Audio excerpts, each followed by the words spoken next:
Hello everyone. आपको हम अपने इस वीडियो में बताएंगे कक्षा 7 विज्ञान एनसीईआरटी, क्योंकि जो विज्ञान है वो सभी एग्ज़ाम में पूछा ही जाता है। आप लोगों को पता होगा जितने भी कम्पिटिटिव एग्ज़ाम होते हैं कंपटीशन वाले, उसमें सभी में विज्ञान दिया रहता है कि आपको जनरल साइंस पढ़ना है, सामान्य विज्ञान के बारे में जानकारी होनी चाहिए। तो आप लोग या तो फिर कहीं से पढ़ते हैं विज्ञान, कहीं पे ठीक से दिया नहीं होता।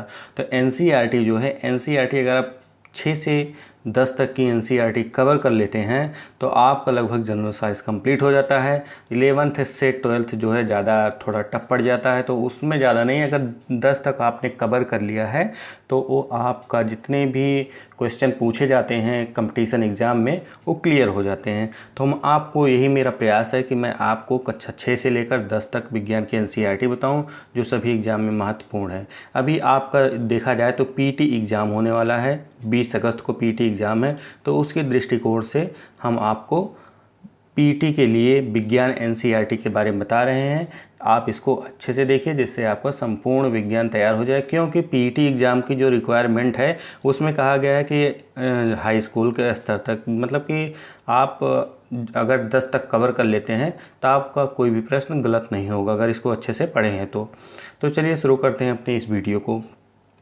सबसे पहले देख लेते हैं कि इसमें कहा गया है कि पादप ऐसे जीव हैं, पादप ऐसे जीव जो जल, कार्बन डाइऑक्साइड एवं खनिज की सहायता से अपना भोजन बनाते हैं। तो पादप ऐसे जीव होते हैं जिन्हें क्या आवश्यकता होती है, जल की आवश्यकता होती है, कार्बन डाइऑक्साइड की आवश्यकता होती है एवं खनिज की सहायता से अपना भोजन बनाते हैं। मतलब कि उन्हें बढ़ने के लिए खनिज भी चाहिए ना, जो खाद्य हम लोग देते हैं वही खनिज के रूप में वो लेते हैं, तो उसके माध्यम से अपना भोजन बनाते हैं। प्रकाश संश्लेषण के लिए क्या क्या आवश्यकता होती है? हमें प्रकाश संश्लेषण के लिए क्लोरोफिल की आवश्यकता होती है। अगर पौधे में क्लोरोफिल नहीं पाया जाएगा तो वो प्रकाश संश्लेषण की क्रिया में भाग नहीं लेते हैं। तो प्रकाश संश्लेषण के लिए हमें क्लोरोफिल, सूर्य का प्रकाश, कार्बन डाइऑक्साइड और जल की आवश्यकता होती है। प्रकाश संश्लेषण की क्रिया के माध्यम से ही पौधे क्या करते हैं, अपना भोजन बनाते हैं। तो प्रकाश संश्लेषण जो है क्रिया कब होती है, जब क्लोरोफिल उनमें उपस्थित रहता है। पत्तियों में क्लोरोफिल पाया जाता है जो हरे रंग का वर्णक होता है। सूर्य का प्रकाश चाहिए, कार्बन डाइऑक्साइड और जल चाहिए। पूछ लेता है कि प्रकाश संश्लेषण क्रिया में निम्नलिखित में से कौन से तत्व आवश्यक होते हैं, ठीक या नहीं होते हैं, इस तरह पूछा जा सकता है। अगला है पोषण, वह विधि है जिसमें जीव अपना भोजन स्वयं संश्लेषित करते हैं। स्वपोषण कहलाता है जिसमें जीव अपना भोजन स्वयं बना लेते हैं, वह प्रक्रिया जो है स्वपोषण कहलाती है। CO2 प्लस जल, CO2 प्लस जल मतलब कार्बन डाइऑक्साइड और जल जब मतलब का संयोग से प्रकाश और क्लोरोफिल की उपस्थिति में पौधे क्या करते हैं, कार्बोहाइड्रेट अपना भोजन बनाते हैं और ऑक्सीजन गैस को निर्मुक्त करते हैं। तो ऑक्सीजन गैस कैसे हमें प्राप्त होती है, पौधे द्वारा ही प्राप्त होती है। CO2 कार्बन डाइऑक्साइड और जल जब प्रकाश और क्लोरोफिल की उपस्थिति में मिलते हैं तो कार्बोहाइड्रेट बनता है, भोजन बनता है और O2 गैस निर्मुक्त होती है। अब हम बात कर लेते हैं कि केंद्रक, जो केंद्रक होता है इसमें एक तरफ से आपको कहीं नहीं मिलेगा कि इसमें सभी सब्जेक्ट एक तरफ से रहेंगे। आप चाहे रसायन विज्ञान हो, चाहे जीव विज्ञान हो, चाहे आपका भौतिक विज्ञान हो। केंद्रक क्या होता है, केंद्रक जो है, केंद्रक में सबसे अंदर आप देखेंगे जो कोशिका होती है, केंद्रक उसके अंदर होता है। केंद्रक के बाद क्या होगा, उसके चारों तरफ आप देखेंगे कोशिका द्रव्य भरा रहता है, कोशिका द्रव्य। उसके बाद एक बाहरी आवरण होता है जिस पे कोशिका झिल्ली पाई जाती है, ठीक।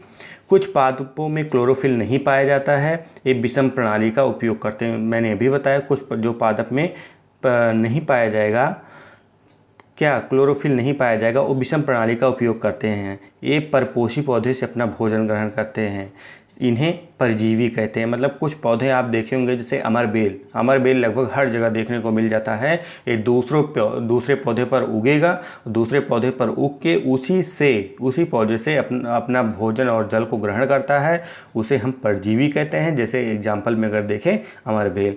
कुछ पौधे होते हैं जो कीटभक्षी पादप होते हैं। क्यों होते हैं, जहाँ पर नाइट्रोजन की कमी पाई जाती है, नाइट्रोजन वाले स्थान पर उगते हैं, तो उन्हें नाइट्रोजन की आपूर्ति करने के लिए वो कीटों को खाते हैं। कीटों को खाएंगे तभी क्या होगा, वो नाइट्रोजन की भी पूर्ति कर पाते हैं। उनमें से प्रमुख जो पौधे हैं उनका नाम है घटपर्णी, बीनस फ्लाई ट्रैप, सनड्यू। तो ये कुछ प्रमुख पौधे हैं जो कीट भक्षी पौधे के नाम से भी जाने जाते हैं। ड्रोसेरा भी होता है, अन्य कई पौधे भी हैं जो कीट भक्षी पादप के नाम से जाने जाते हैं। पूछ लिया जाएगा कि घटपर्णी कौन सा पौधा है, तो घटपर्णी आपका कीट भक्षी पौधा है। क्यों ये कीटों को खाते हैं, तो ये कीटों को इसलिए खाते हैं क्योंकि अपने नाइट्रोजन की आवश्यकता कमी को पूरा करते हैं। तो घटपर्णी जो पौधा होता है उसका जो पत्ता होता है, पत्ता घड़े के आकार में रहता है। उस पर जैसे ही कोई कीट बैठता है तुरंत उसका मुंह बंद हो जाएगा और कीट में इसमें लसलसा पदार्थ टाइप में रहता है और सीधा नीचे चला जाएगा। और जब तक उसका पाचन नहीं हो जाता है वो उसी में रहता है। फिर उसके बाद पाचन हो जाने के बाद फिर पत्ता खुल जाएगा और वो अपने आप गिर जाता है। तो इस तरह से होता है इन लोगों का जीवन, पौधों का। अगला पॉइंट है कवक, फंजाई विघटित जैविक पदार्थ से भोजन प्राप्त करते हैं, इन्हें मृतजीवी कहते हैं। जो कवक और फंजाई कवक या फंजाई चाहे जो हम कह लें, विघटित जैविक पदार्थ से भोजन प्राप्त करते हैं और इन्हें मृतजीवी कहते हैं।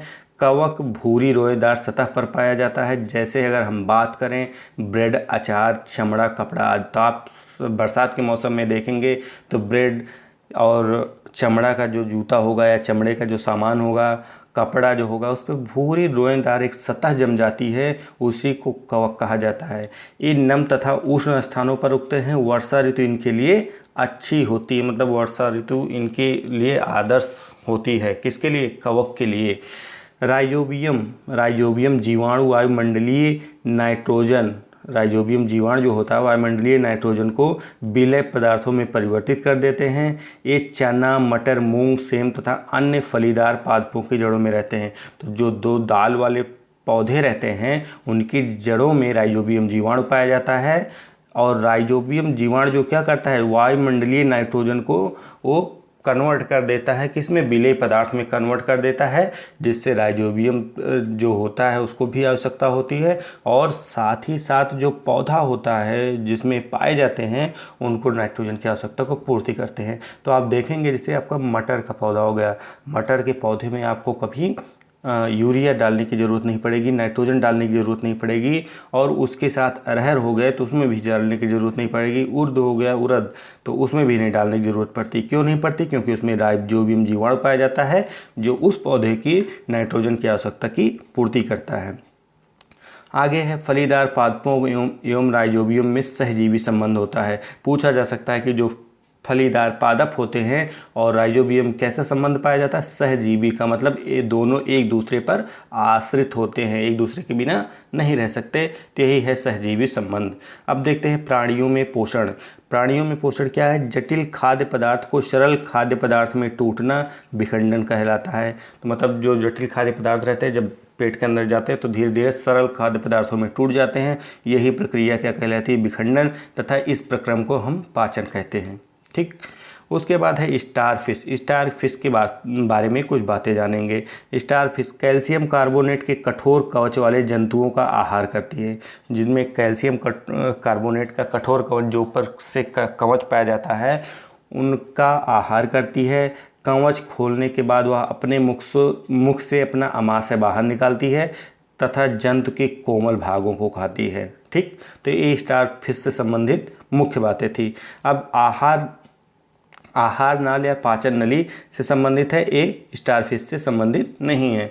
तो आहार नाल या पाचन नली का जो एक क्रम होता है वो कैसे होता है?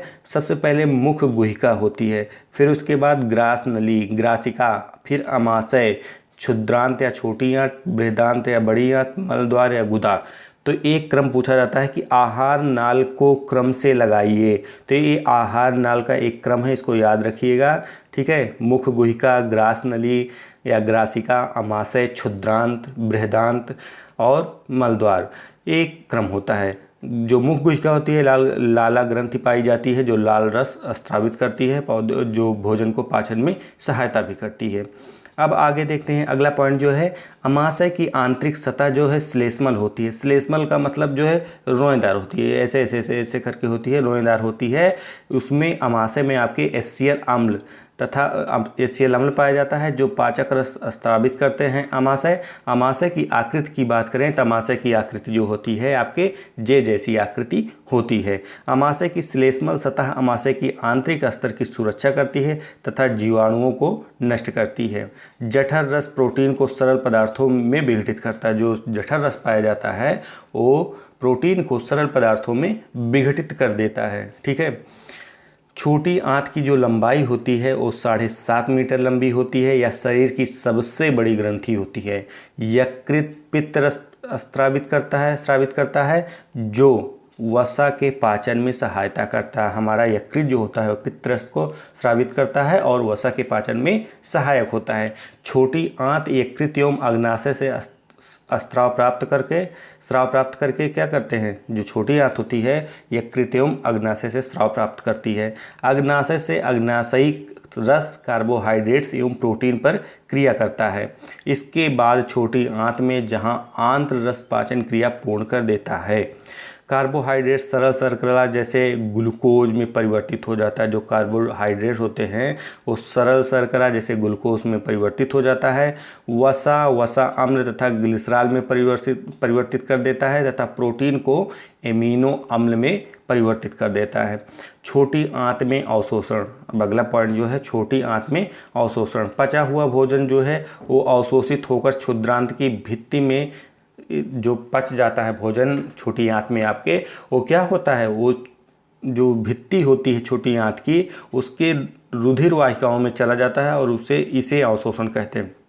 जब आपका भोजन पच जाएगा तो उससे वो भोजन जो है रुधिर में आपके ब्लड में मिल जाएगा और मिलकर वो पूरे शरीर में प्रवाहित होता है, जिससे हमें क्या मिलती है, ऊर्जा भी मिलती है और हमारे खून भी बनते हैं। यही होता है, यही प्रक्रिया होती है। क्षुद्रांत की भित्ति पर उभरी संरचना पाई जाती है जिसे दीर्घरोम या रसांकुर कहते हैं। दीर्घरोम और रसांकुर पाए जाते हैं जो पचे हुए भोजन को अवशोषण करते हैं। अवशोषण पदार्थों का स्थानांतरण रुधिर वाहिकाओं के माध्यम से होता है। इस क्रिया को स्वांगीकरण कहा जाता है, जिससे भोजन का यह पाचन नहीं होता है।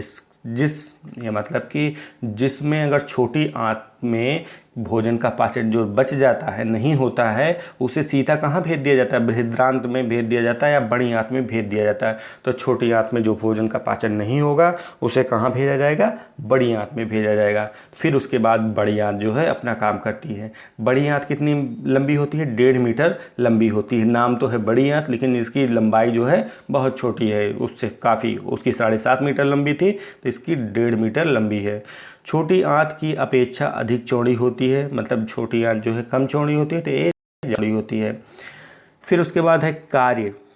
जो इसका कार्य है वो कुछ जल एवं लवणों का अवशोषण करके बाकी को मलद्वार से बाहर निकाल दिया जाता है। मतलब कि जो जल और लवण होते हैं उनको ये बड़ी आंत अवशोषित कर लेती है, बाकी जितने भी पदार्थ बचते हैं उनको मलद्वार या गुदा से बाहर निकाल दिया जाता है। अब हम बात करेंगे घास खाने वाले जंतुओं के पाचन के बारे में। तो जंतु जो आप देखे होंगे कि जंतु क्या करते हैं, वो घास को जल्दी जल्दी खाते हैं और खा के अमाशय के एक भाग में भंडारित कर लेते हैं। जो अमाशय के एक भाग में भंडारित करते हैं वो उसे रूमेन कहा जाता है। क्या कहा जाता है, रूमेन कहा जाता है। तो जब आप जल्दी जल्दी खाएंगे तो हम उस भाग में जब भंडारित हो जाएगा, फिर बाद में आप देखते होंगे जब वो बैठे रहते हैं तो पागुर करते रहते हैं। पागुर क्यों करते हैं, क्योंकि वो धीरे धीरे अमाशय में जो भाग में भंडारित रहता है उनका भोजन वो बाहर आता है और उसके कण को खाते रहते हैं धीरे धीरे। वैसे हम जुगाली करना कहते हैं। तो वही है, जुगाली वो करते रहते हैं और उसको खाते रहते हैं और उनका भोजन पच जाता है। तो यही पहले शुरुआत में जल्दी जल्दी खाते हैं, तुरंत थोड़ी पच जाता है, वो जाके एक जगह स्टोर हो जाता है, उसके बाद वो धीरे धीरे खाते रहते हैं। जुगाली इसलिए करते हैं। ठीक। रूमेन में आंशिक पाचन होता है। रूमेन में जो है उसे आंशिक पाचन होगा जिसे जुगाल या कट कहते हैं। बाद में छोटे छोटे रूप में मुख में लाकर चबाते हैं। इस प्रक्रम को रोमंथन या जुगाली करना कहते हैं। घास में सेलुलोज पाया जाता है तथा जंतुओं में इसे पाचन करने वाले जीवाणु पाए जाते हैं। जो घास में सेलुलोज पाया जाता है वो केवल जंतुओं में ही पाचन करने वाले जीवाणु पाए जाएंगे, मनुष्य में नहीं। मनुष्य घास खा लेगा तो नहीं पचेगा। तो इसलिए सभी के लिए सभी का भोजन बनाया गया कि क्या किसके अंदर क्या पाचन की क्षमता है। अब बात करते हैं अमीबा के संभरण एवं पाचन की। अमीबा का कार्य कैसा करता है, अमीबा कैसे करता है। तो अमीबा आप जानते होंगे, शुरू से ही पढ़े होंगे कि एक कोशिकीय जीव है। अमीबा अपनी आकृति जो है निरंतर हमेशा बदलता रहता है। अमीबा जो है आप अपनी आकृति हमेशा निरंतर बदलता रहता है। यह एक अथवा अधिक अंगुली के समान प्रवर्ध निकालता है रहता है, जिसे पादाप या कृत्रिम पाँव कहते हैं, जो इन्हें गति देने और भोजन पकड़ने में मदद करता है। अमीबा पादाप विकसित कर भोजन को निगल जाता है तथा खाद्य पदार्थ को खाद्यानि में फंस जाता है और खाद्यानि में से पाचक रस स्रावित होता है। तो अमीबा क्या करता है, पादाप विकसित करके अपना भोजन निगल लेगा और जो खाद्यानि में जाएगा तो वहाँ से एक रस स्रावित होगा और वो धीरे धीरे पाचन में सहायता करता है। तो ये थे अमीबा के बारे में जानकारी। अब बात करते हैं दांत के बारे में जानकारी। दांत कितने प्रकार के होते हैं, तो दांत आप लोगों को पता होगा 4 प्रकार के होते हैं। कौन कौन से? चवर्णक, अग्रचवर्णक, रदनक, कृंतक। तो ये दांतों के कुछ प्रकार हैं जो आप में पाए जाते हैं। अब देखते हैं रेशों से वस्त्र तक। आपने रेशों के बारे में शुरुआत में कक्षा 6 की एनसीईआरटी में भी पढ़ा होगा, इसमें भी कुछ दिया गया है, तो इसमें उससे ज़्यादा थोड़ा जानकारी है। तो देखते हैं। जानतो रेशे जो होते हैं ऊन और रेशम, ये जानतो रेशे, ऊन और रेशम। भेड़, बकरी तथा कुछ अन्य जंतुओं से ऊन प्राप्त किया जाता है। किससे किससे प्राप्त किया जाता है? भेड़ से, बकरी से तथा अन्य कुछ जंतु से, कुत्ते भी होते हैं उनसे भी प्राप्त किया जाता है, यामा होते हैं उनसे भी प्राप्त किया जाता है, इन सब जंतुओं से प्राप्त किया जाता है। तो उनके बारे में हम जानेंगे। त्वचा पर स्थित मुलायम बाल से तंतु रूपी बाल ऊन बनाने के लिए रेशे प्रदान करते हैं। तो जो त्वचा पे उनके बाल होते हैं उनसे क्या होते हैं, बाल को निकाला जाता है और उससे ऊन बनाया जाता है। विशेष गुणों से युक्त भेड़ें जो होती हैं उत्पन्न करने के जनकों की चयन की प्रक्रिया वर्णात्मक प्रजनन कहलाती है। मतलब कि ऊन के चयन की जो प्रक्रिया होती है, जो भेड़ों का चयन किया जाता है, वही प्रक्रिया क्या कहलाती है? वर्णात्मक प्रजनन कहलाती है। याक से ऊन तिब्बत और लद्दाख में प्राप्त होता है। जो याक होते हैं, याक आप देखे हो गधे की भांति होते हैं, उनसे ऊन जो है तिब्बत और लद्दाख में प्राप्त किया जाता है। पूछा जा सकता है याक से ऊन कहाँ प्राप्त होता है, तो आप अगर इंडिया में ज़्यादा जानना जरूरी है लद्दाख में, और उससे बाद अगर पूछा जाए तिब्बत में। ठीक। अंगोरा ऊन जो है अंगोरा से बकरी से प्राप्त होता है। जो अंगोरा ऊन पाया जाता है अंगोरा बकरी से। अंगोरा बकरी कहाँ पाई जाती है? जम्मू कश्मीर वाले इलाके में पाई जाती है, प्राप्त होता है। इससे पश्मीना सालें बनाई जाती हैं। तो पश्मीना सालें किससे बनाई जाती हैं? अंगोरा बकरी के ऊन से बनाई जाती हैं। दक्षिण अमेरिका में पाए जाने वाले यामा एल्पैका से भी ऊन प्राप्त किया जाता है। ठीक। उसके बाद है रेशे से ऊन में परिवर्तित करने का प्रक्रम क्या होता है? प्रक्रम क्या होता है? रेशे से ऊन कैसे प्राप्त किया जाता है? तो सबसे पहले बाल की कटाई की जाती है। आप लोगों को पता है कि बाल की कटाई की जाएगी, फिर उसका अभिमार्जन किया जाएगा, मतलब उसे साफ किया जाएगा, धुला जाएगा, सब कुछ किया जाएगा। फिर उसके बाद छटाई की जाती है कि उसमें कौन अच्छा है कौन नहीं। फिर बर की छटाई की जाती है। बर का मतलब कि आप देखेंगे उसमें फूले टाइप में रोएं पाए जाते हैं। जो रोएं होते हैं फूले फूले होते हैं, उनको अलग किया जाता है। फिर उसकी रंगाई की जाएगी, रंगाई के बाद उसको रीलिंग की जाएगी, लपेटा जाएगा। बर का मतलब होता है छोटे छोटे कोमल फूले रेशे को अलग करना। अब बात करते हैं भेड़ की भारतीय नस्लें। जो भेड़ की भारतीय नस्ल हैं कौन कौन सी हैं, इसके बारे में जानेंगे। तो नस्ल सबसे पहले मैंने 3 कॉलम बनाया है। पहला है नस्ल, दूसरा है उनकी गुणवत्ता, तीसरा है राज्य कहाँ पाई जाती है वो। तो लोही जो नस्ल होती है, लोही नस्ल अच्छी गुणवत्ता के ऊन से हमसे प्राप्त होते हैं। ये राजस्थान और पंजाब वाले इलाके में हमें प्राप्त होता है। फिर रामपुर बुशायर, इनसे हमें भूरी ऊन प्राप्त होता है। यूपी, हिमाचल प्रदेश में ये पाई जाती हैं। नाली या नली जो प्रकार की होती हैं नस्ल, वो कहाँ पाई जाती, उससे क्या बनता है? उससे गलीचे का ऊन बनता है। राजस्थान, हरियाणा और पंजाब में ये पाई जाती हैं। तो इनका स्थान याद रखिएगा। ये अच्छी गुणवत्ता वाला ऊन की गुणवत्ता चाहे याद रखिए या न याद रखिए, लेकिन इनका स्थान जरूर याद रखिएगा कि ये कहाँ पाई जाती हैं। ठीक। बाखरवाल जो होती है जम्मू कश्मीर में पाई जाती हैं। इनसे ऊनी साल बनाए जाते हैं। मारवाड़ी जो होती हैं गुजरात में पाई जाती हैं। इनसे मोटी रुक्ष ऊन प्राप्त होता है। पाटनवाड़ी से हौजरी के लिए ये गुजरात में पाई जाती हैं। ठीक। ये भेड़ की कुछ नस्लें थीं। अब व्यावसायिक संकट क्या होता है? छटाई करने वाले जो व्यावसायिक संकट मतलब जो छटाई करते हैं उन्हें बहुत ज़्यादा जोखिम रहता है। जो उनके बाल को काटते हैं, उनकी छटाई करते हैं, बहुत ज़्यादा जोखिम रहता है, क्योंकि एंथ्रेक्स नामक जीवाणु द्वारा ये संक्रमित होने का हमेशा डर रहता है, जिसके कारण सोटर्स रोग हो जाता है, जो भयंकर रोग होता है जिससे आदमी की मृत्यु हो जाती है। तो एंथ्रेक्स नामक इसमें जीवाणु पाया जाता है, जिसके कारण सोटर्स रोग हो जाता है। सोटर्स रोग किसके कारण होता है? एंथ्रेक्स नामक जीवाणु के कारण सोटर्स रोग होता है। ठीक, सोल्टर्स। फिर उसके बाद रेशम जानते हो, रेशम के बारे में बात करेंगे। रेशम कैसे प्राप्त किया जाता है? रेशम कीट पालन को सेरीकल्चर कहा जाता है। पूछा जाता है रेशम कीट पालन को क्या कहा जाता है? तो सेरीकल्चर कहा जाता है।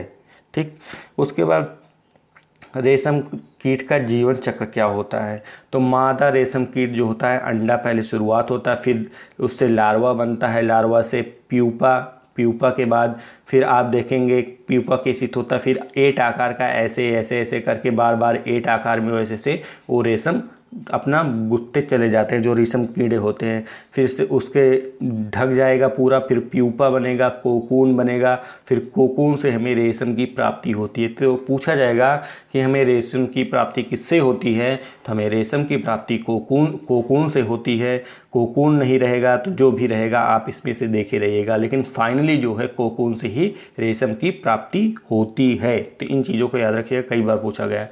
लार्वा को शहतूत की ताज़ी कटी पत्तियों के साथ बांस के स्वच्छ ट्रे में रखा जाता है और एक चेंबर में जाकर कोकून का निर्माण होता है।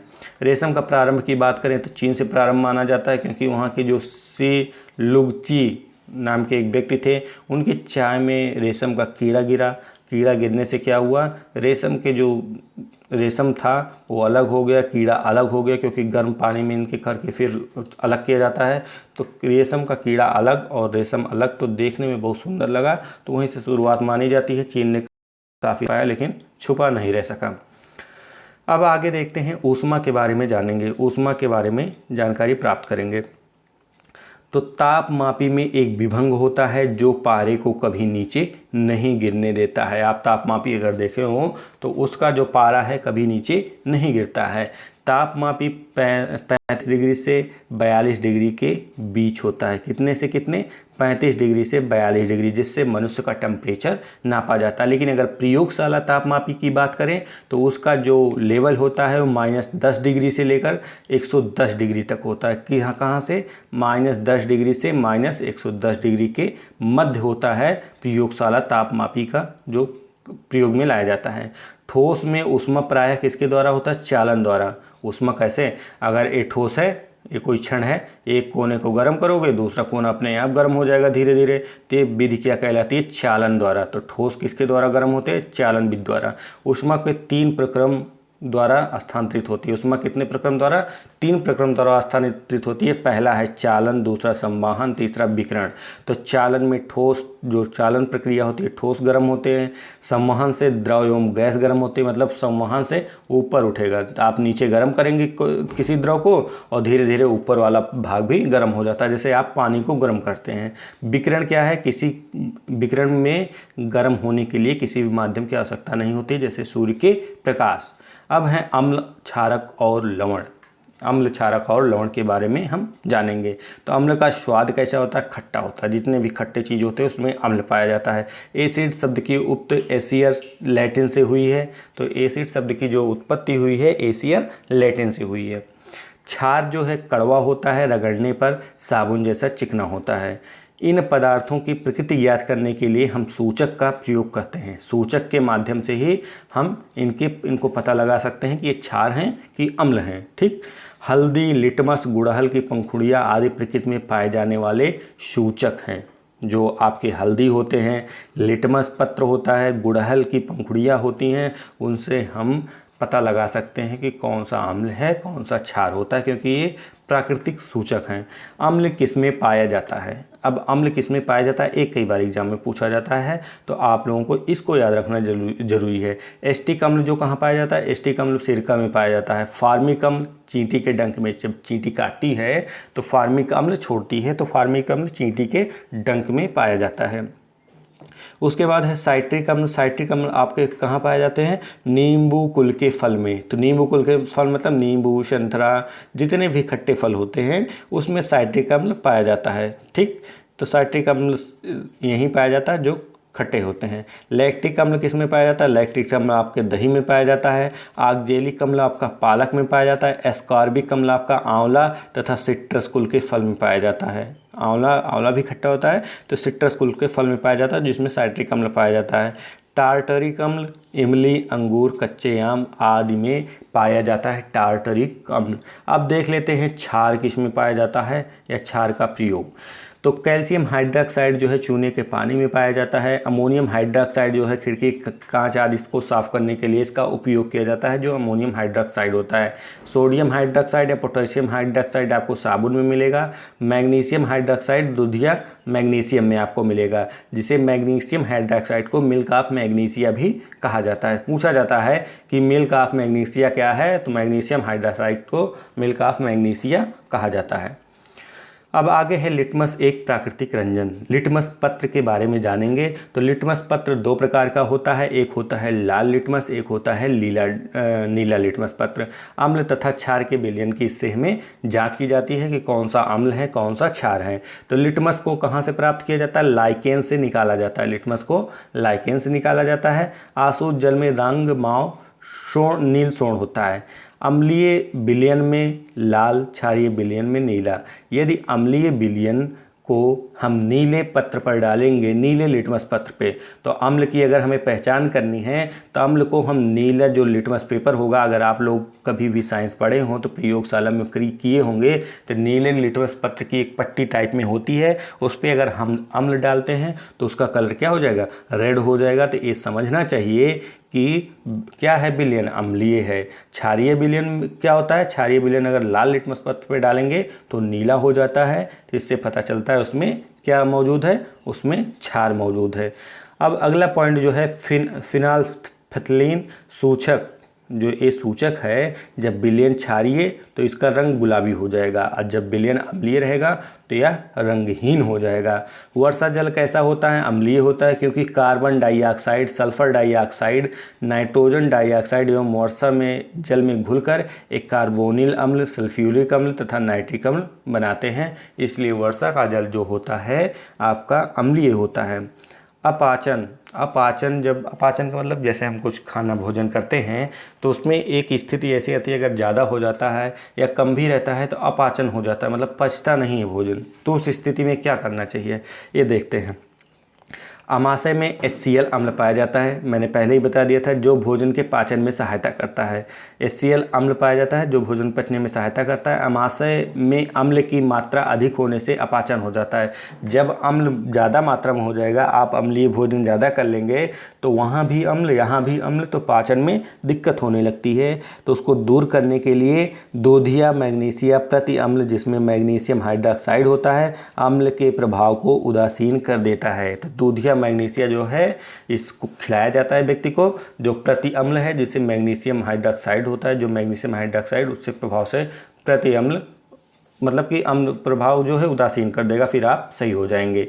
चींटी का डंक, चींटी के डंक की बातें हैं तो डंक के प्रभाव को समाप्त करने के लिए नमी युक्त, क्या होता है, नमी युक्त खाने का सोडा या सोडियम हाइड्रोजन कार्बोनेट अथवा कैलेमाइन विलयन मिलाकर उदासीन कर सकते हैं, जिसमें जिंक कार्बोनेट होता है। तो जिंक कार्बोनेट से आप क्या करते हैं, चींटी के डंक को समाप्त कर सकते हैं। मृदा अम्लीय तो उसमें बिना बुझा चूना या बुझा चूना मिलाकर उपचारित करते हैं। अगर मृदा आपकी अम्लीय हो गई है, जैसे आपके खेत की मिट्टी अम्लीय है, तो उसमें बुझा चूना या बुझा चूना मिलाकर, कैल्शियम ऑक्साइड मिलाकर उपचारित किया जाता है। बिना बुझा चूना मतलब जो बिना बुझा चूना नहीं है उसको भी, या बुझा चूना जो है उसको भी मिलाकर उपचारित करते हैं। यदि मृदा क्षारीय मृदा है तो उसमें अम्ल चीज़ मिलाकर उसे उपचारित करेंगे, उदासीन ही तो करना है। जब उदासीन हो जाएगी तो मृदा सही हो जाएगी, ठीक है। तो उसमें जैव पदार्थ डालकर मृदा को उपचारित किया जाता है। जो आपको कंपोस्ट खाद होती है उसको डाल देंगे तो मृदा क्या हो जाएगी, उसका उपचारण हो जाएगा, ठीक है। अब बात करते हैं भौतिक एवं रासायनिक परिवर्तन। तो आप जैसे भौतिक और रासायनिक परिवर्तन के बारे में जानते हैं, तो किससे संबंधित है? रसायन विज्ञान से संबंधित है। तो इसमें जो एनसीईआरटी में दिया गया है, कहीं भौतिक विज्ञान जीव विज्ञान करके नहीं दिया गया है। जब 11वीं 12वीं में पहुँचेंगे तब भौतिक जीव विज्ञान को अलग किया जाता है। शुरुआत में तीनों एक में मिक्स रूप में रहते हैं। तो भौतिक परिवर्तन के बारे में जानते हैं। भौतिक परिवर्तन क्या होता है? तो पदार्थ के आकार, साइज, रंग अथवा जैसे अवस्था, क्या क्या? आकार, साइज, रंग, अवस्था जैसे गुण भौतिक गुण हैं। इनमें परिवर्तन यदि होता है तो उसे हम भौतिक परिवर्तन कहते हैं। उत्क्रमणीय होता है, कोई नया पदार्थ नहीं बनता। तो यह जो प्रक्रिया होती है उत्क्रमणीय प्रक्रिया होती है, इसमें कोई नया पदार्थ नहीं बनता है। भौतिक परिवर्तन के दौरान कोई भी नया पदार्थ नहीं बनता है। ठीक, अब देख लेते हैं रासायनिक परिवर्तन। वह परिवर्तन जिसमें एक अथवा एक से अधिक नए पदार्थ बनते हैं रासायनिक परिवर्तन कहलाते हैं। ये रासायनिक अभिक्रिया भी करते हैं। एग्जाम्पल में अगर देखें, लोहे पर जंग लगना कैसी प्रक्रिया है? रासायनिक प्रक्रिया है, क्योंकि इसमें परिवर्तन होता है, नए पदार्थ का निर्माण होता है। भोजन का पाचन, फलों का पकना, अंगूर का किण्वन आदि जो है रासायनिक परिवर्तन के अंतर्गत आते हैं। ऊष्मा, प्रकाश या अन्य किसी विकिरण का निर्मुक्त होना अथवा अवशोषित होना भी रासायनिक परिवर्तन है। रंग परिवर्तन भी क्या है? रासायनिक परिवर्तन है। ध्वनि उत्पन्न होना, ये भी रासायनिक परिवर्तन है। आप किसी चीज़ को टकराएंगे तो उसमें ध्वनि उत्पन्न होगी। गैस बनना, गंध बनना, ये सभी रासायनिक परिवर्तन के अंतर्गत आते हैं। अब जान लेते हैं जंग क्यों लगता है। तो आयरन होता है आपका लोहा, ऑक्सीजन की उपस्थिति रहेगी और जल की भी उपस्थिति रहने से जंग लग जाता है किसी भी लोहे में। जो आयरन ऑक्साइड, इसे Fe2O3 किस नाम से जानते हैं? Fe2O3। ये क्या है? फेरस ऑक्साइड, आयरन ऑक्साइड होता है। इसमें जंग लग जाता है, जंग लगा रूप होता है। ठीक, ऑक्सीजन और जल अनिवार्य होता है। जितनी नमी अधिक होगी उतना ही जल्दी लगेगा। तो जंग लगने के लिए सबसे ज़रूरी क्या है? ऑक्सीजन। अगर ऑक्सीजन नहीं रहेगी तब जंग नहीं लगेगा। तो ऑक्सीजन और जल की अनिवार्य होती है किसी भी लोहे में जंग लगने के लिए। जितनी नमी अधिक होगी जंग उतनी जल्दी लगेगा। जंग को रोकने के लिए क्या किया जाता है? जंग को रोकने के लिए पेंट किया जाता है। जो लोहे का सामान होता है पेंट किया जाएगा, उस पर ग्रीस लगाई जाएगी। क्रोमियम अथवा जस्ता की परत चढ़ाने, जो क्रोमियम और जस्ता की परत चढ़ाई जाती है उस प्रक्रम को क्या कहते हैं? यसद लेपन या गैल्वेनाइजेशन। क्या कहते हैं? यसद लेपन या गैल्वेनाइजेशन। जो क्रोमियम या जस्ते की परत चढ़ाया जाता है। स्टेनलेस स्टील को लोहे, जो स्टेनलेस स्टील होती है जिसमें जंग नहीं लगता है, उसमें क्या होता है? कार्बन और क्रोमियम निकेल तथा मैग्नीज जैसी धातुओं को मिलाकर बनाया जाता है, जिसके कारण उसमें जंग नहीं लगती है। किसी पदार्थ के शुद्ध क्रिस्टल उसके विलयन से प्राप्त किए जाते हैं। अगर किसी पदार्थ का शुद्ध क्रिस्टल प्राप्त करना है तो आपको उसके विलयन से प्राप्त किया जा सकता है। अब देखते हैं जीवों में श्वसन की प्रक्रिया कैसे होती है। जीवों में श्वसन की जो प्रक्रिया होती है, ऑक्सीजन कोशिका में भोजन विखंडन में सहायता करता है। अगर जीवों में जो श्वसन होता है, अगर ऑक्सीजन ना मिले तो उसमें भोजन का विखंडन होगा ही नहीं। जब भोजन का विखंडन होगा नहीं तो ऊर्जा कहाँ से प्राप्त होगी? तो इसीलिए ऑक्सीजन की आवश्यकता होती है। फिर भोजन के विखंडन के प्रक्रम से ऊर्जा मुक्त होती है, इसे कोशिकीय श्वसन कहा जाता है। ईस्ट जो है अवायवीय जीव है, ये वायवीय जीव हैं जो मनुष्य होते हैं और सब, तो वायवीय जीव के अंतर्गत प्रक्रम होता है। लेकिन ईस्ट जो है वो अवायवीय जीव है जो बिना ऑक्सीजन के जिंदा रह सकता है और अपनी सारी प्रक्रिया पूरा करता है। ग्लूकोज ऑक्सीजन की अनुपस्थिति में अल्कोहल, कार्बन डाइऑक्साइड तथा ऊर्जा मुक्त होती है। मनुष्य में ग्लूकोज में यदि ऑक्सीजन अनुपस्थित रहे तो लैक्टिक अम्ल बनता है और ऊर्जा मुक्त होती है। मनुष्य में यदि ग्लूकोज में ऑक्सीजन अनुपस्थित रहे, ऑक्सीजन ना रहे ग्लूकोज में, तो लैक्टिक अम्ल बनेगा। तो लैक्टिक अम्ल किसका कारण होता है? थकान का। जब आपकी थकान लगती है, समझ लीजिए लैक्टिक अम्ल बनेगा, थकान लगेगी और उससे ऊर्जा मुक्त होती है।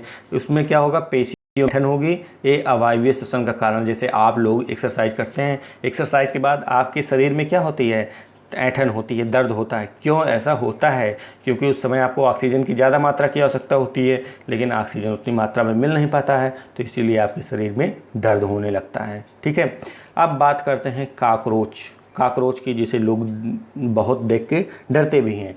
क्यों डरते हैं, पता नहीं क्यों डरते हैं। इनके शरीर में छोटे छोटे छिद्र पाए जाते हैं, जिन्हें श्वास रंध्र कहते हैं। शरीर में, पूरे शरीर में छोटे छोटे छिद्र पाए जाते हैं, जिनके माध्यम से सांस लेते हैं।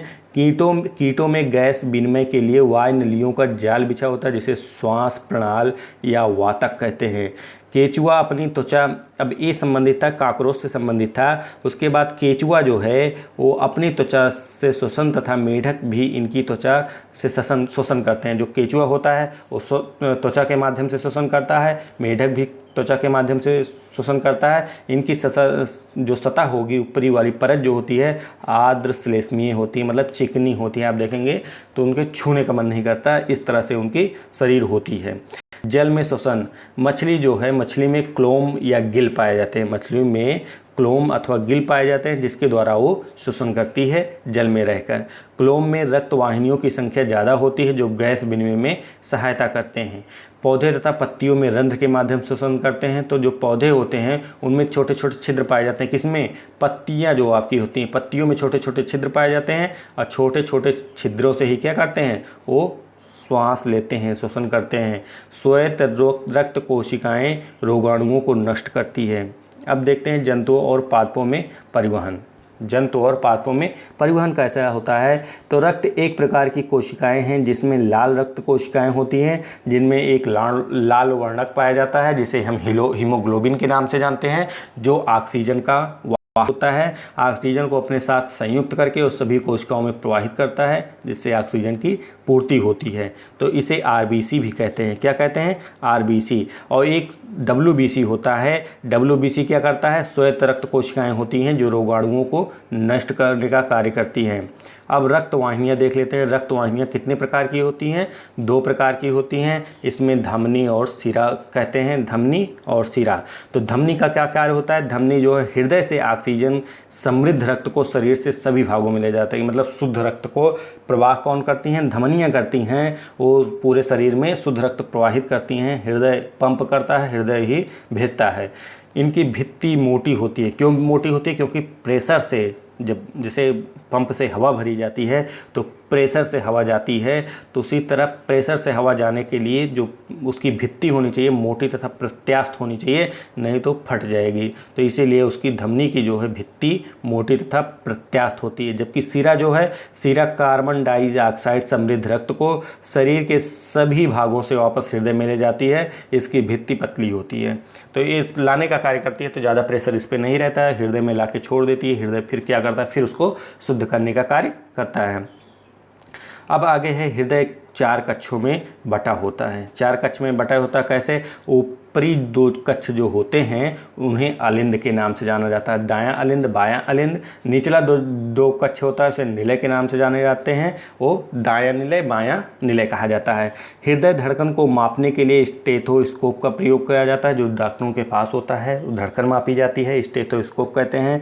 स्पंज तथा हाइड्रा जैसे जंतुओं में परिसंचरण तंत्र नहीं पाया जाता। जो स्पंज और हाइड्रा हैं, इनमें परिसंचरण तंत्र, रक्त के प्रवाह के लिए परिसंचरण तंत्र नहीं पाया जाता। इनमें वैसे ही पूरे शरीर में रक्त फैला रहता है, कोई परिसंचरण तंत्र नहीं होता है। रक्त परिसंचरण की खोज विलियम हार्वे ने सर्वप्रथम की थी। किसने की थी रक्त परिसंचरण की खोज, विलियम हार्वे ने। इनका टाइम पीरियड 1578 से 1657 था, मतलब 1578 में जन्मे थे, 1657 में इनकी मृत्यु हुई थी।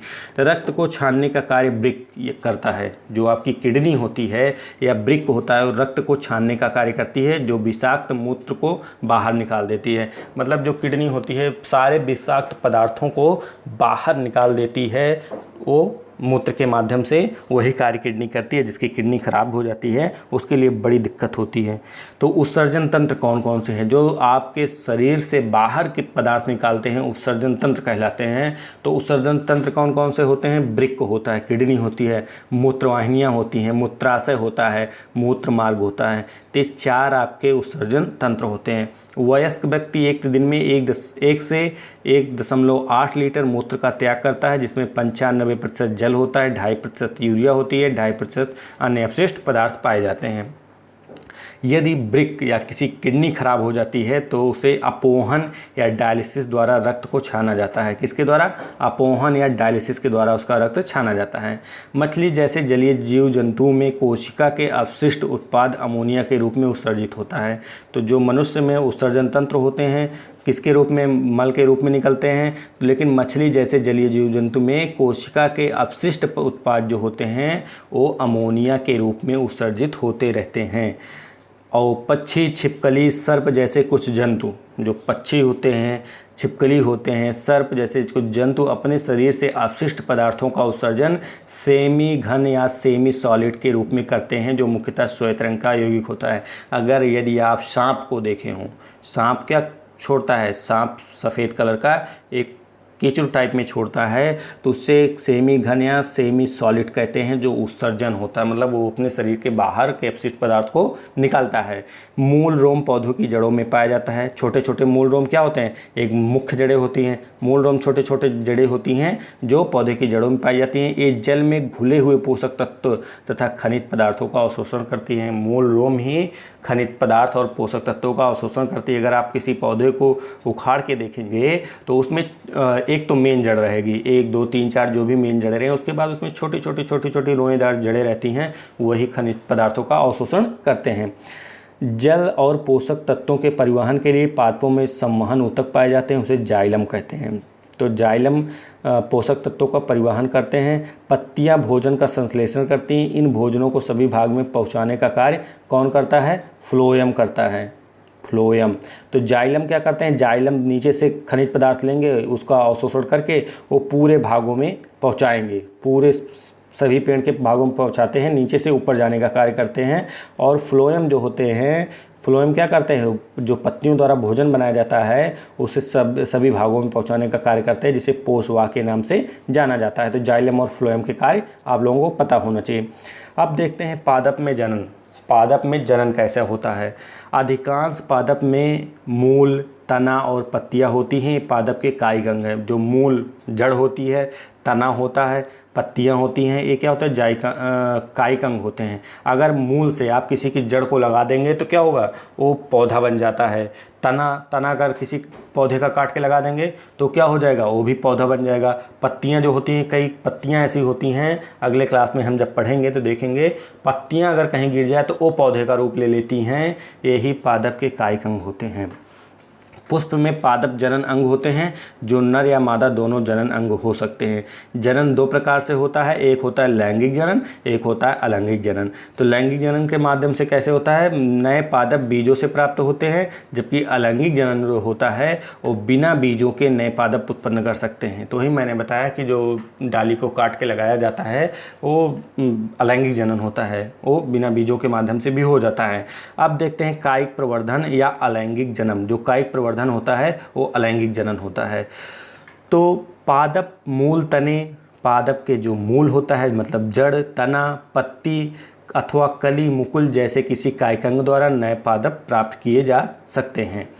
कायिक प्रवर्धन द्वारा पादप कब समय में उगाया जा सकता है? तो कायिक प्रवर्धन एक ऐसी तकनीकी है जिसके माध्यम से कम समय में पौधे को उगाया जा सकता है। मुकुलन, ईस्ट मुकुलन द्वारा ही जनन होता है। तो ईस्ट, चुटकी भर ईस्ट पानी में डालकर चीनी में मिला देने तथा गर्म भाग में रखने पर वृद्धि होती है। यह जनक कोशिका से अलग होकर नई ईस्ट कोशिका बनाता है। तो अगर ईस्ट थोड़ा सा है, उसको अगर मिला देंगे, गर्म जगह पे रख देंगे तो परिवर्तित करके मुकुलन करके अलग अलग पार्ट में करके कई सारे हो जाते हैं। तो ये मुकुलन द्वारा ईस्ट का जनन होता है। ठीक है। अब खंडन क्या होता है? खंडन, तालाब में शैवाल पाए जाते हैं जो पोषक तत्वों के उपलब्ध होने पर तेजी से वृद्धि करते हैं, तेजी से गुणन करते हैं। यही खंडन प्रक्रिया है। खंडन प्रक्रिया द्वारा एक और जीव होता है जो उसका अगर एक अंग कट जाए, एक अंग कट जाता है तो पुनः का ये दूसरा रूप ले लेगा, ये जनन हो जाएगा, इसका अलग पार्ट हो जाएगा तो ये नया जीव बन जाएगा, इसका अलग पार्ट हो जाएगा तो ये नया जीव बन जाएगा। यही है खंडन प्रक्रिया। अब बीजाणु निर्माण, एक कवक जो है बीजाणु द्वारा जनन करते हैं, ये अलैंगिक जनन होता है। कवक जो है बीजाणु द्वारा जनन करेंगे और ये अलैंगिक जनन में आता है। फर्न तथा मांस में बीजाणु द्वारा जनन होता है। फर्न तथा मांस में बीजाणु द्वारा जनन होता है। अब लैंगिक जनन के बारे में हम जानेंगे। पादप में पुष्प जनन अंग होते हैं जिसमें पुंकेसर तथा स्त्री केसर होते हैं। कुछ एकलिंगी होते हैं, कुछ द्विलिंगी होते हैं। एकलिंगी में मक्का, पपीता, ककड़ी तथा खीरा। मक्का, पपीता तथा ककड़ी, खीरा तो एक लिंगी होते हैं। इन्हें अगर आप कहीं पे एक पपीता लगाएंगे, आसपास अगर दूसरा पपीता नहीं रहेगा थोड़ी दूर पे या कहीं पे, तो इनमें जो है पुष्प आने की कम मतलब फल लगने की कम संभावना रहती है। तो बगल जब पुष्प रहता है तो उससे पे कीड़े बैठेंगे, दूसरे पे जाएंगे तो दूसरे पे जाएंगे तो प्रजनन की क्रिया होगी और वो फल देते हैं। द्विलिंगी जो होते हैं उनको किसी की आवश्यकता नहीं होती, क्योंकि उसमें पुरुष भी लिंग भी होता है, पुल्लिंग भी और स्त्रीलिंग भी होता है। जैसे आपका सरसों हो गया, गुलाब हो गया, पिटूनिया हो गया, तो जो होते हैं इनमें किसी की आवश्यकता नहीं होती है। पराग कोश में पराग कण होते हैं जो नर युग्मक बनाते हैं। स्त्री केसर में वर्तिकाग्र, वर्तिका और अंडाशय होते हैं। अंडाशय में एक से अधिक बीजांड होते हैं। अब क्या है परागण? परागण ये हल्के होते हैं जो वायु, जल अथवा कीटों द्वारा स्थानांतरित होते रहते हैं। परागण के माध्यम से ही जनन होता है। तो परागण हल्के होते हैं जो जल तथा कीटों, वायु द्वारा स्थानांतरित होता है, एक से दूसरे के ऊपर जाते हैं तो उनका क्या होता है, जनन हो जाता है, नए पौधे का निर्माण भी होता है। पराग कणों का परागकोश से पुष्प के वर्तिकाग्र पर गिरते हैं तथा स्थानांतरण परागकण कहलाता है, परागण कहलाता है। ठीक है, जो पराग कण हैं वो जब स्थानांतरित होंगे परागकोश से किसी पुष्प के वर्तिकाग्र पर जाके गिरेंगे तो परागकण कहलाता है। क्या? परागण। आगे देखते हैं, जब परागण उसी पुष्प के वर्तिकाग्र पर गिरते हैं, जैसे जो पुष्प है उसी पे आके वर्तिकाग्र पर गिर जाए परागकण, तो उसे स्वपरागकण कहते हैं। तथा उसी पादप के अन्य पुष्प पर गिरते हैं तो परपरागकण। मतलब पुष्प एक ही है। क्या है? पुष्प एक ही। अगर इसी पे गिरे तो स्वपरागकण, और इस पे ना गिरकर इससे उत्पन्न हो और दूसरे पुष्प पे उसी पेड़ के जाके गिरे तो परपरागकण है। निषेचन की प्रक्रिया, नर और मादा युग्मन के संयोग से बनी कोशिका युग्मनज, यह प्रक्रिया निषेचन कहलाती है। नर और मादा के युग्मन से संयोग से जो कोशिका बनती है उसे युग्मनज तथा यह प्रक्रम निषेचन कहलाता है। युग्मनज भ्रूण में विकसित होता है, भ्रूण से फिर वो परिवर्तित हो जाता है बच्चे में। बीज प्रकीर्णन, बीज प्रकीर्णन क्यों किया जाता है? यह एक स्थान पर पादप की अधिक संख्या में वृद्धि को रोकने के लिए किया जाता है। बीज प्रकीर्णन इसलिए किया जाता है कि एक ही स्थान पर अधिक मात्रा में पादप न उग जाएं। अगर उग जाएंगे तो उसमें प्रतिस्पर्धा होगी, कोई भी एक दूसरे से आगे नहीं बढ़ पाएगा और भोजन नहीं दे पाएगा। तो इसीलिए बीजों का प्रकीर्णन यानी बिखराव किया जाता है, जिससे वो एक स्थान पर न उगे। सूर्य के प्रकाश, जल और खनिज के लिए स्पर्धा कम होगी, इससे नए आवासों के अधिग्रहण में सहायक होंगे। मतलब नए आवास में भी जाकर ये अपना उग सकते हैं, इसलिए बीज प्रकीर्णन आवश्यक होता है। अब आगे देखते हैं गति एवं समय। सभी घड़ियों में जो है आवर्ती गति पाई जाती है। सभी घड़ियों में आवर्ती गति का उपयोग किया जाता है। जैसे सरल लोलक, सरल लोलक आप देखे होंगे तो एक सिरे से बंधा होता है और ऐसे ऐसे गति करता रहता है, ऐसे ऐसे गति करता रहता है, उसे सरल लोलक कहा जाता है। सरल लोलक को एक दोलन पूरा करने में जितना समय लगता है उसे सरल लोलक का आवर्त काल कहा जाता है। तो एक दोलन पूरा करने में जितना भी समय लगेगा वो लोलक का आवर्त काल होगा। गैलीलियो गैलीली ने लोलक युक्त घड़ियों का विकास की दिशा दी। जो गैलीलियो थे उन्होंने लोलक युक्त घड़ियों के विकास की दिशा दी। स्पीडोमीटर से हम गति नापते हैं तथा ओडोमीटर से हम दूरी नापते हैं। तो ओडोमीटर से हम किलोमीटर नापते हैं, दूरी नापते हैं, जो प्रत्येक बाइक में और गाड़ी में लगा होता है। स्पीडोमीटर से हम स्पीड को नापते हैं, कितनी स्पीड से गाड़ी हमारी चल रही है। नियत चाल से गति करने वाली वस्तु का दूरी, समय, ग्राफ एक सरल रेखा होता है। यदि नियत चाल से कोई गति कर रही है कोई वस्तु, तो उसका जो दूरी और समय में संबंध होगा एक सरल रेखा होगा, मतलब एक सरल रेखा ऐसे रहेगी। अब आगे है विद्युत धारा तथा इसके प्रभाव। हैंस क्रिश्चियन आर्स्टेड, हैंस आपने आर्स्टेड का नाम सुना होगा। किसका? आर्स्टेड का नाम सुना होगा। तो इनका पूरा नाम हैंस क्रिश्चियन आर्स्टेड ने जब देखा कि किसी तार में विद्युत धारा को प्रवाहित किया जाता है तो उसके पास रखी चुंबकीय सुई विक्षेपित हो जाता है। विक्षेपित क्यों हो जाता है? कि उसमें चुंबकीय गुण आ जाते हैं। जब किसी तार में, कुंडली में विद्युत धारा प्रवाहित की जाती है तो उसमें चुंबकीय गुण आ जाते हैं, जिसके कारण सुई विक्षेपित हो जाती थी। तो आर्स्टेड ने जब देखा कि किसी तार में यदि विद्युत धारा प्रवाहित की जा रही है तो उसमें चुंबकीय गुण उत्पन्न हो जा रहे हैं और चुंबकीय सुई विक्षेपित हो जा रही है, तो जब किसी तार में विद्युत धारा प्रवाहित की जाती है तो वह चुंबक की भांति व्यवहार करता है। तो विद्युत धारा प्रवाहित की जाती है कि चुंबक की भांति व्यवहार करेगा, इसे विद्युत धारा का चुंबकीय प्रभाव कहा जाता है। अब है प्रकाश। प्रकाश के बारे में जानेंगे तो समतल दर्पण में, समतल दर्पण बहुत इंपॉर्टेंट है, जो दर्पण वाला चैप्टर है बहुत ज़्यादा इंपॉर्टेंट होता है क्योंकि बार बार इससे प्रश्न पूछे जाते हैं। समतल दर्पण में प्रतिबिंब दर्पण के पीछे बनता है। अभी आप आगे क्लास में भी देखेंगे, ये मिलेंगे आपको और डिटेल में मिलेगा, तो इसलिए मैंने NCERT की बुक को सॉल्व कराने का प्रयास किया है कि ज़्यादा से आपको समझ में आए। समतल दर्पण में जो प्रतिबिंब होता है दर्पण के पीछे बनता है। समतल दर्पण में प्रतिबिंब दर्पण के पीछे बनता है या सीधा होता है। बिंब के साइज, बिंब मतलब वस्तु, जो वस्तु होती है वह वस्तु, तो दर्पण के पीछे बनेगा, सीधा होगा तथा वस्तु के साइज के समान होता है तथा दर्पण से प्रतिबिंब की दूरी दर्पण के सामने बिंब की दूरी के बराबर होती है। ये याद रखिएगा कि जो दर्पण पर, समतल दर्पण पर प्रतिबिंब बनता है वो बिंब पीछे बनेगा। पहली बात तो दर्पण के पीछे बनेगा और दूसरी बात यह होगी कि बिंब के साइज के समान होगा तथा समान दूरी पर जितनी पे है उतने पे ही बनता है। अब आगे है, किसी बिंब का समतल दर्पण द्वारा बना प्रतिबिंब पर्दे पर प्राप्त नहीं किया जा सकता। जो बिंब का समतल दर्पण द्वारा प्रतिबिंब होता है पर्दे पर कभी प्राप्त नहीं किया जा सकता। आप दर्पण में अपना चेहरा देखेंगे तो क्या होगा, वो कहीं पर्दे पे देखा जा सकता है, नहीं।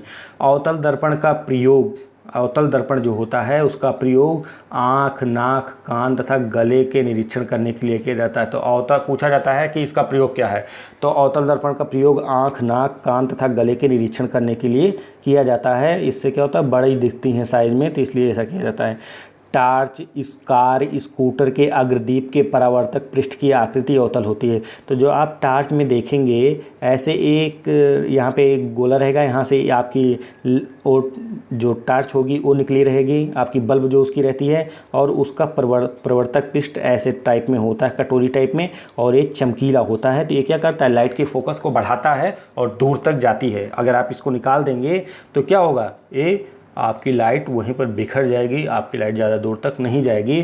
तो वही बता रहा है कि टार्च, कार, स्कूटर के जो अग्रदीप के परावर्तक पृष्ठ होते हैं उनकी आकृति कैसी होती है, अवतल होती है।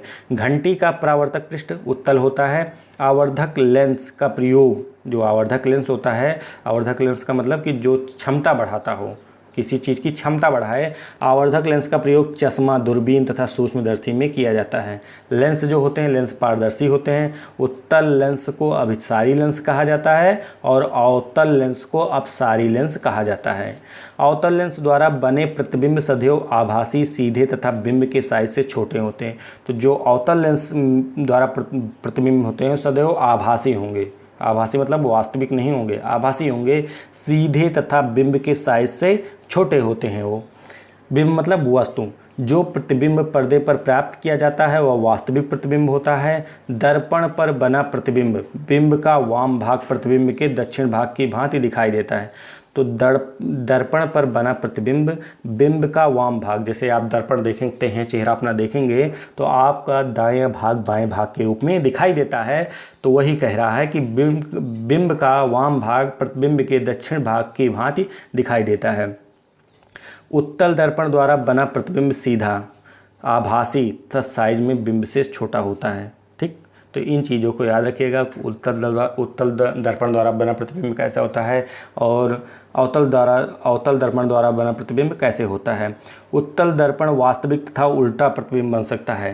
अवतल दर्पण वास्तविक तथा उल्टा प्रतिबिंब बन सकता है। जब बिंब को दर्पण के अत्यंत निकट रखते हैं तो प्रतिबिंब आभासी, सीधा, आवर्धित होगा। उत्तल लेंस वास्तविक तथा उल्टा प्रतिबिंब बन सकता है। जब बिंब लेंस के अत्यंत निकट रखा जाता है तो बनने वाला प्रतिबिंब आभासी, सीधा और आवर्धित होता है। तो ये आपके प्रकाश से संबंधित था, दर्पण से संबंधित था। तो आपकी जो कक्षा 7 की NCERT थी वो कंप्लीट होती है और आप इस वीडियो को अवश्य देखें और शेयर करने का भी प्रयास करें। धन्यवाद फ्रेंड्स।